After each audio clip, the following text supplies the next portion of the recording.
Today we will be seeing where the payback period method, ಅಂದ್ರೆ ಏನು ಅಂತ ನೋಡೋಣ. ಇವತ್ತು ಪೇಬ್ಯಾಕ್ ಪೀರಿಯಡ್ ಅನ್ನೋದು ಏನು ಅಂದ್ರೆ ನಮಗೆ ಅಥವಾ ಏನೋ ಒಂದು ಇನ್ವೆಸ್ಟ್ಮೆಂಟ್ ಮಾಡಿರ್ತೀರ, ₹100 ಇನ್ವೆಸ್ಟ್ಮೆಂಟ್ ಮಾಡಿದ್ರೆ ಈ ₹100 ನಿಮಗೆ ರಿಕವರಿ ಆಗೋ ಸ್ಟೇಜ್ ಯಾವುದು ಅದನ್ನ ನೋಡೋದೇ ಪೇಬ್ಯಾಕ್ ಪೀರಿಯಡ್ ಮೆಥಡ್.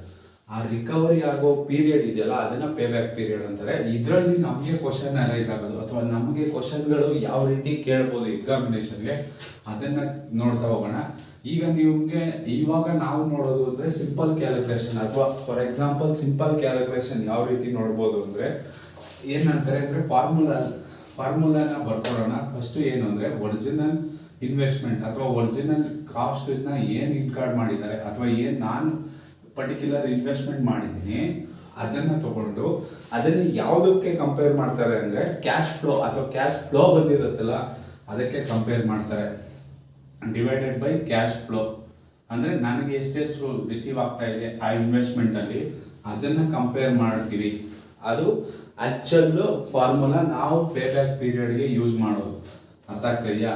ಈಗ ನಮಗೆ ಒರಿಜಿನಲ್ ಕಾಸ್ಟ್ ಮತ್ತೆ ಪೇಬ್ಯಾಕ್ ಪೀರಿಯಡ್ ಅನ್ನ ಗೊತ್ತಾದ್ಮೇಲೆ ನಾವು ಸಿಂಪಲ್ ಸಮ್ಮನ್ನ ಮಾಡ್ಬೇಕಾದ್ರೆ ಏನ್ ಮಾಡ್ತೀವಿ ಅಂದ್ರೆ ಈಗ ಫಾರ್ ಎಕ್ಸಾಂಪಲ್ 2 ಮಾರ್ಕ್ಸ್ ಕೇಳ್ತಾರೆ ಅನ್ಕೊಳ್ಳಿ. ಒಂದು ಫಸ್ಟ್ನೇ ಪ್ಯಾಟರ್ನ್ ನಾವು ನೋಡ್ತಾ ಇರೋದು ಒರಿಜಿನಲ್ ಇನ್ವೆಸ್ಟ್ಮೆಂಟು ನಿಮಗೆ ಕೊಟ್ಟಿರ್ತಾರೆ.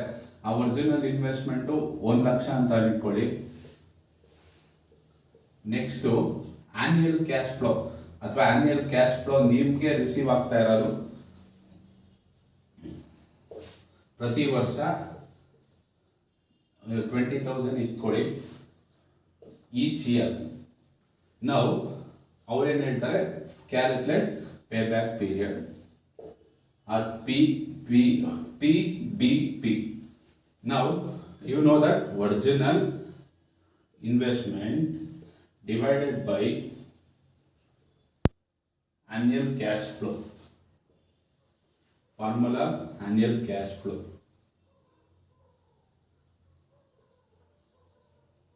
Now original investment is 1 lakh divided by 20 lakhs per each or per each. ಈ 20 lakhs ಅನ್ನ ಎಷ್ಟು ವರ್ಷಕ್ಕೆ ನಮಗೆ ಮಾಡಿದ್ರೆ 5 ವರ್ಷ ಅವ್ರಿಗೆ 1 ಲಕ್ಷ ರೀಚ್ ಆಗುತ್ತೆ ಅದು ಗೊತ್ತಾಗ್ಬೇಕು. ಈ ಕೆಲವು ಟೈಮಲ್ಲಿ ಏನಾಗುತ್ತೆ 20,000 ಈಚ್ ಕೊಡ್ತಾರೆ. ಅವಾಗ ನೀವೇನ್ ಮಾಡ್ತೀರಾ, ನೀವು ಸಪರೇಟ್ ಆಗಿ ಫೈಂಡ್ ಔಟ್ ಮಾಡ್ತೀರಾ. 20,000 ಕ್ಯಾಲ್ಕುಲೇಟ್ ಆಡ್ ಮಾಡ್ತಾ ಹೋಗ್ತೀರಾ. ಎಷ್ಟು ವರ್ಷಕ್ಕೆ ನಿಮಗೆ ಪೇ ಬ್ಯಾಕ್ ಪೀರಿಯಡ್ ಅಥವಾ ಎಷ್ಟು ವರ್ಷಕ್ಕೆ 1 ಲಕ್ಷಕ್ಕೆ ಈಕ್ವಲ್ ಆಗುತ್ತೋ ಅದು ಪೇ ಬ್ಯಾಕ್ ಪೀರಿಯಡ್. ಇನ್ ಕೆಲವು ಟೈಮ್ ಏನ್ ಮಾಡ್ತಾರೆ ಲೈಫ್ ಸ್ಪ್ಯಾನ್ ಕೊಟ್ಟಿರ್ತಾರೆ ಅಥವಾ ಎಸ್ಟಿಮೇಟೆಡ್ ಲೈಫ್ ನ ಕೊಟ್ಟಿರ್ತಾರೆ.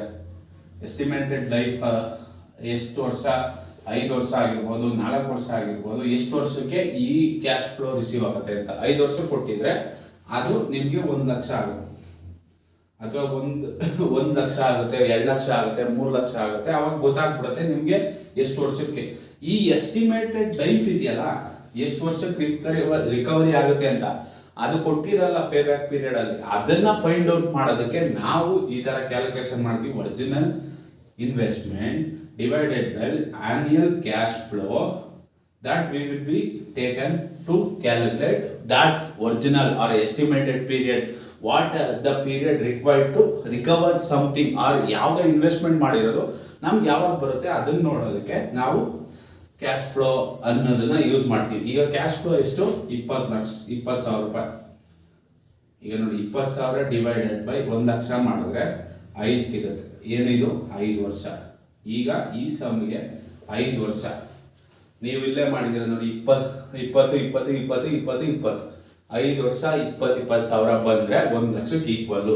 ಅಂದ್ರೆ 5 ವರ್ಷ ಬೇಕಾಗುತ್ತೆ ಈ 1 ಲಕ್ಷ ನಿಮಗೆ ರಿಕವರಿ ಆಗಕ್ಕೆ. ಅದು ಪೇ ಬ್ಯಾಕ್ ಪೀರಿಯಡ್. ಇದು ಫಸ್ಟ್ ಟೈಪ್ ಆಫ್ ಪ್ರಾಬ್ಲಮ್. ನಿಮ್ಗೆ ಪೇ ಬ್ಯಾಕ್ ಪೀರಿಯಡ್ ಅಲ್ಲಿ 2 ಮಾರ್ಕ್ಸ್ಗೆ ಅಥವಾ 5 ಮಾರ್ಕ್ಸ್ಗೆ ಕೇಳುವ ಚಾನ್ಸಸ್ ಇದೆ. ಇದೇ ತರ ಸಮ್ಸ್ಗಳು ಬರ್ತಾ ಹೋಗುತ್ತೆ. ಅದಕ್ಕೆ ಚಾನೆಲ್ನ ಸಬ್ಸ್ಕ್ರೈಬ್ ಮಾಡ್ಕೊಳ್ಳಿ, ಬೆಲ್ ಐಕಾನ್ ಹಿಟ್ ಮಾಡಿ, ನಿಮ್ಮ ಸ್ನೇಹಿತರಿಗೂ ಶೇರ್ ಮಾಡಿ. ಧನ್ಯವಾದಗಳು.